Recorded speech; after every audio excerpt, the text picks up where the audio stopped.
दोस्तों, वृंदावन में निवास करना यानी भगवान के चरणों में शरण मिल जाना है। वृंदावन का दूसरा नाम मोक्ष है। यहाँ पर बात करना राधा रानी की कृपा के बिना संभव नहीं है। जो भक्त राधा रानी को रिझा लेता है वही आकर या भगवान श्री कृष्ण और राधा रानी की कृपा का पात्र बनता है। संतों का कहना है कि जन्मों जन्मों के अच्छे आचरण और भगवान की सेवा के बाद ही वृंदावन में वास होता है। जब बात राधा रानी की जाती है तो राधा वल्लभ संप्रदाय के महान संत श्री प्रेमानंद जी महाराज का मन में स्मरण होता है। मेरा स्वयं का मानना है कि इनके मुखारविंद से निकले हुए शब्द मुर्दे को भी जीवित कर देते हैं। जो व्यक्ति के शब्दों को और कथा को मन लगाकर सुनता है अवश्य ही राधा रानी श्री जी मिल जाती हैं। आज हम ही महाराज के बारे में कुछ आपके समक्ष बातें रखेंगे। मित्रों, परम पूज्य प्रेमानंद जी महाराज जी का जन्म एक ब्राह्मण परिवार में हुआ था और उनका नाम अनिरुद्ध कुमार पांडे था। महाराज जी का जन्म उत्तर प्रदेश के कानपुर शहर में हुआ था। कानपुर शहर के पास एक गांव है, उसका नाम सरसों है। इनके पिता का नाम शंभू पांडे और इनके दादा एक सन्यासी थे। इनके पिता ने भी बाद में सन्यास को स्वीकार कर लिया था। इनकी माता बहुत धर्मपरायण थीं। महाराज जी के माता पिता के हृदय में संतों के प्रति बहुत आदर सत्कार था। यह सदैव संतों की सेवा करने में रुचि रखते थे। इनके घर का माहौल अत्यंत शुद्ध भक्ति भाव से भरपूर था। महाराज जी के बड़े भाई संध्या काल में भागवत जी का पाठ किया करते थे, जिसे पूरा परिवार मन लगाकर सुनता था। कहते हैं महाराज जी ने अपनी छोटी उम्र में ही चालीसाओं का पाठ करना शुरू कर दिया था और 5वीं कक्षा में पहुंचते पहुंचते उन्होंने गीता प्रेस की सुख सागर को पढ़ना शुरू कर दिया। महाराज जी बचपन से ही जीवन के उद्देश्य के ऊपर सवाल उठाते थे। वे कहते थे कि माता पिता का प्रेम स्थायी है या अस्थायी? अगर स्थायी है तो इतना मोह क्यों? इसी तरह ही कुछ विचार थे जो उनके मन में आते थे कि क्या स्कूल में पढ़ाई जाने वाली विद्या उनको उनके लक्ष्य की प्राप्ति करा सकती है? अगर नहीं करा सकती तो इसे पढ़ने का क्या फ़ायदा? कहते हैं अपने मन में बहुत सवाल उठाने के बाद उन्होंने श्री राम जय जय राम और श्री कृष्ण गोविंद हरे मुरारी का जाप करना शुरू कर दिया। 9वीं कक्षा तक पहुँचते पहुँचते उन्होंने यह फैसला लिया कि उनको आध्यात्म की तरफ का रास्ता चुनना है। यह बात उन्होंने अपने माता पिता के साथ भी की। इस बात के लिए तो वह स्वयं अपने परिवारजनों को छोड़ने के लिए भी तैयार हो गए। प्रेमानंद जी महाराज जी ने अपना घर 13 साल की उम्र में छोड़ दिया था। उन्होंने सन्यासियों से अपनी दीक्षा ली और उनका नाम पूरा आनंद ब्रह्मचारी रखा गया। कुछ देर बाद प्रेमानंद महाराज जी ने सन्यास भी स्वीकार कर लिया। कहते हैं प्रेमानंद जी ने जो स्नेह स्वीकार करे तब उनका नाम आनंद सब रखा गया। महाराज जी का अधिकांश जीवन गंगा नदी के तट पर ही बीता। वह सदैव गंगा जी के किनारे ही रहते थे क्योंकि उन्होंने कोई भी आचरण का जीवन पद्धति को स्वीकार करना सही नहीं माना।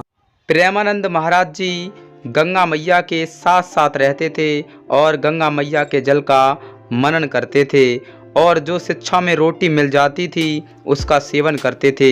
जितनी मर्जी ठंड पड़ती हो पर महाराज जी गंगा जी में 3 बार डुबकी अवश्य लगाते थे। महाराज जी बहुत दिनों तक भूखे प्यासे भी रहते थे और उपवास भी करते थे। जैसा खाने को पीने को मिलता था उसको स्वीकार कर लेते थे, लेकिन वह भगवान की भक्ति में लगे रहते थे। उनका स्मरण भगवान से नहीं छूटता था। महाराज जी ने अपने एक शिष्य की मदद से मथुरा की तरफ एक ट्रेन में बैठ गए और चल दिए। यह भी नहीं जानते थे सदैव के लिए वहीं वास हो जाएगा। कहते हैं महाराज जी की वृंदावन में शुरुआत में दिनचर्या वृंदावन की परिक्रमा और भगवान बांके बिहारी के दर्शन थे। कहते हैं महाराज जी को राधा वल्लभ मंदिर में स्वयं राधा जी को ही निहारते रहते थे और यह बात वहां खड़े एक स्वामी ने देखी तो उन्हें राधा शुद्ध निधि का एक श्लोक सुनाए। उन्होंने महाराज जी को श्री हरिवंश नाम जपने के लिए कहा। शुरुआत में महाराज जी श्री हरिवंश नाम लिखने में थोड़ा संकोच कर रहे थे। उन्होंने पाया कि उनके मुखारविंद से श्री हरिवंश नाम स्वयं खुद ब खुद चल रहा था। इस पवित्र नाम श्री हरिवंश के प्रति श्रद्धा रखने लगे। कहते हैं संन्यास मार्ग में ही प्रेमानंद जी महाराज को भगवान सदाशिव के स्वयं दर्शन हुए हैं। महाराज स्वयं कहते हैं कि भगवान शिव की कृपा से ही वह वृंदावन पर आए। कहते हैं महाराज जी एक दिन बनारस में एक पेड़ के नीचे बैठकर ध्यान कर रहे थे, तभी उनको राधा कृष्ण की महिमा का आभास हुआ। उन्होंने एक संत की पीड़ा से 1 महीने के लिए रास्ता खुद देखा। कहते हैं महाराज जी श्री चैतन्य महाप्रभु की लीलाएं देखते थे और रात को रासलीला देखते थे। कहते हैं कि 1 महीना उनके जीवन में सबसे बड़ा परिवर्तन लाया। ऐसा 1 महीने के बाद उन्होंने संन्यास मार्ग को त्याग कर भक्ति मार्ग को। कहते हैं महाराज जी ने 10 वर्षों तक अपने गुरु की सेवा की। महाराज जी के गुरुजी ने उन्हें जो भी कार्य दिया उन्होंने वह बड़ी कार्य और लगन से किया। कहते हैं महाराज जी के गुरुजी उन पर सदैव खुश रहते थे। महाराज जी ने अपने गुरु की बहुत निष्ठा से सेवा की। गुरु कृपा और वृंदावन की कृपा से उनमें से सैचुरी भाव उत्पन्न हो गया और श्री राधा रानी के चरणों के प्रति उनके हृदय में प्रतिभक्ति अथवा श्रद्धा उत्पन्न हो गई। महाराज जी को जो मिल जाता था वह उसको ग्रहण कर लेते थे। उनकी स्वयं की इच्छा कोई नहीं थी। महाराज जी ने अपने शिष्य वृंदावन वासियों से बहुत प्रेम किया।